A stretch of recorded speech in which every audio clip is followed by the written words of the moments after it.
26/12/25 வெள்ளி புனித ஸ்தேவான் முதல் மறைசாட்சி விழா. முதல் வாசகம்.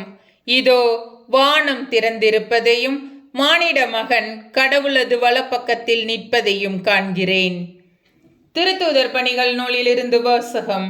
அதிகாரம் 6 இறைவசனங்கள் 8 முதல் 10, அதிகாரம் 7 இறைவசனங்கள் 54 முதல் 60.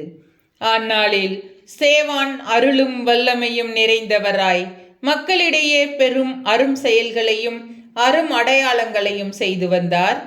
அப்பொழுது உரிமை அடைந்தோர் எனப்படுவோரின் தொழுகை கூடத்தை சேர்ந்த சிலரும் சீரேன் அலெக்சாந்திரியா நகரினரும் சிலிசியா ஆசியா மாநிலத்தவரும் ஸ்தேவானோடு வாதாடத் தொடங்கினர்.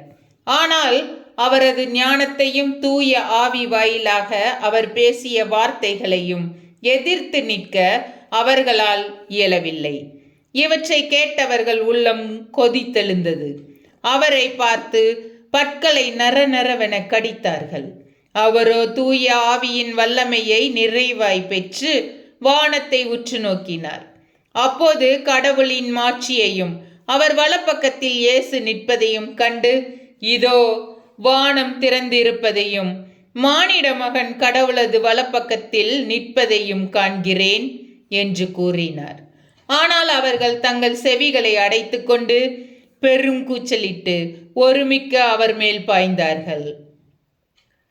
நகரத்திற்கு வெளியே இழுத்து கொண்டு போய் அவர் மேல் கல் எறிந்தார்கள். சாட்சிகள் தங்கள் மேலுடைகளை சவுல் என்னும் இளைஞரிடம் ஒப்படைத்தார்கள். அவர்கள் ஸ்தேவான் மீது கல் எறிந்தபோது அவர், ஆண்டவராகிய இயேசுவே, எனது ஆவியை ஏற்றுக்கொள்ளும் என்று வேண்டிக் கொண்டார். பின்பு முழந்தாள் படியிட்டு உரத்த குரலில், ஆண்டவரே, இந்த பாவத்தை இவர்கள் மேல் சுமத்தாதேயும் என்று சொல்லி உயிர் விட்டார். ஆண்டவரின் அருள்வாக்கு. இறைவா, உமக்கு நன்றி.